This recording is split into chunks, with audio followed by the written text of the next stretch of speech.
ने देखा, कहा महाराज हम जान गए आप तो परमेश्वर हैं, हमने आपको देखने में भूल की। भगवान ने कहा नहीं, वो तो सब मेरी ही कृपा से है।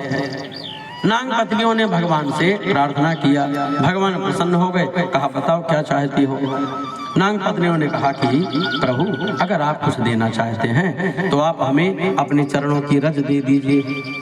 भगवान मुस्कुराए, कहा आप लोग बहुत विदुषी हैं, बहुत विद्वान हैं, चरणों की रज मांग रही हैं। मैं पानी में खड़ा हूँ और चरणों की रज कैसे मिलेगी? एक पंथ दो काज। अब मैं जब चरणों की रज लेने जमीन में जाऊंगा फिर वहां से रज लगेगी, तो जब मैं जमीन में जाऊंगा तो नाग के ऊपर जो मैंने भार रखा है वो छूट जाएगा, तो नाग की भी मुक्ति हो जाएगी और उस चरण रज से तुम्हारी भी मुक्ति हो जाएगी।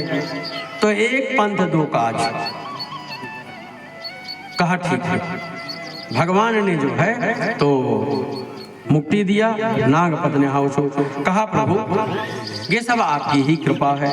न्यायो हि दंडः कृतिकिल विशेषमिन् स्तवावतारः फल निग्रहाय रिपो सुदानामपि तुल्य दृष्टे भत्सेदमं फलमेवानुशंसन।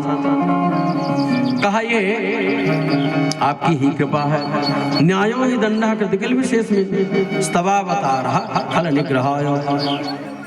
कहा प्रभु हम जानती हैं कि आपका अवतार दुष्टों का वध करने के लिए हुआ है। परित्राणाय साधूनां विनाशाय च दुष्कृताम्। हम जानते हैं, पर महाराज ये जो नाग देवता हैं, ये जो मेरे पति हैं, इसमें इनकी क्या गलती? ये संसार का रचनाकार कौन है? भगवान ने कहा हम।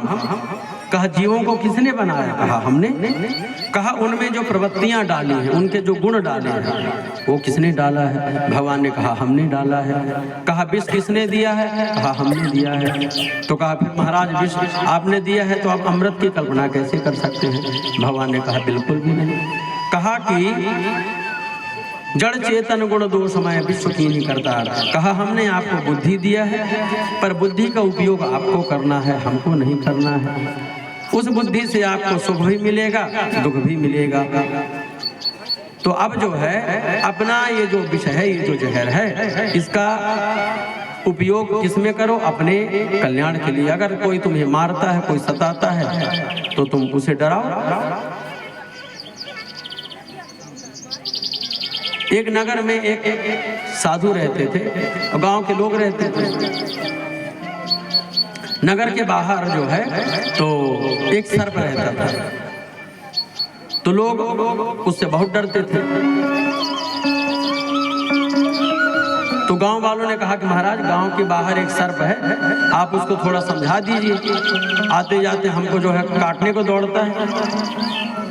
तो साधु महाराज गए और सांप से बोल दिया भाई देखो यार, गांव के लोगों को परेशान मत किया करो। तो कहा ठीक है। कहा देखो काटना वाटना बिल्कुल नहीं, ये सब मेरे लोग हैं। तो कहा ठीक है नहीं काटेंगे। साधु की बात मान गए। गांव वालों से कह दिया अब आप निश्चिंत हो जाओ, अब वो नहीं काटेगा।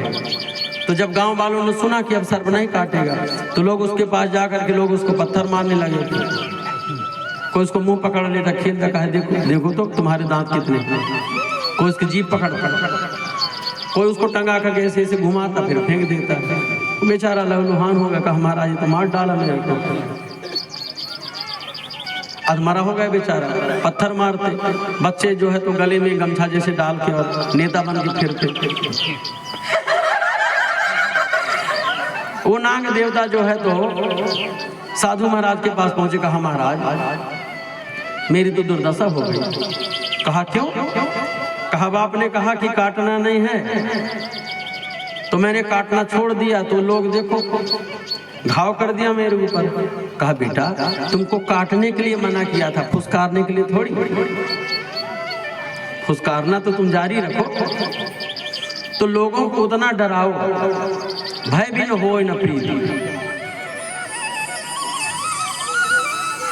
जलधि वो जो सागर था, समुद्र था, विनय न मानत जलध जड़। गए 3 दिन बीत, अब बोले राम सकोब तब भय बिन होय न प्रीत। कहा थोड़ा सा भय जीवन में जरूर है, जरूर होना चाहिए। माता और पिता, ये जो दो लोग रहते हैं ना घर में, माता प्रेम का रूप है, पिता भय का रूप है। मनुष्य का जीवन भय और प्रेम के बीच में बहुत अच्छे से पलता है। अगर हम किसी बच्चे को ज्यादा प्रेम देने लगे तो फिर वो अपनी बपौती समझ लेता है। वो सोचता है इट्स माई लेगेसी, ये मेरी विरासत है। और जैसे घर के लोग मुझे प्रेम करते हैं, दुनिया वालों को भी मुझे प्रेम करना चाहिए। तो हर जगह वो, अब अगर कोई बाहर का व्यक्ति उसको डांट दे तो क्या कहता है, तुम होते कौन हो डांटने वाले? आज तक मेरे पिताजी ने मुझे नहीं डांटा, मम्मी ने कभी नहीं डांटा। तो डांटना जरूरी है, पर केवल डांटते रहेंगे तो वो बिल्कुल अवसाद से ग्रस्त हो जाएगा। तो एक्सेस नहीं करना, संतुलन बना करके रखना है। थोड़ा सा जीवन में भय भी हो और थोड़ा सा जीवन में प्रेम भी हो। गुरु कुम्हार शिष्य कुंभ है, गढ़ गढ़ काढ़े कोय, और अंदर हाथ सहार दे।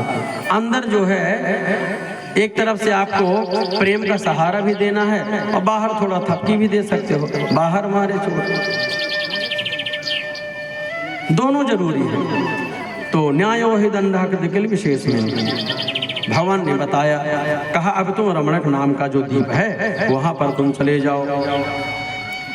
कहा तुमको वहां पर कोई समस्या नहीं होगी। रमणक नाम का जो द्वीप था वहां पर चला गया। आगे की कथा में कभी महाराज परीक्षित ने पूछा,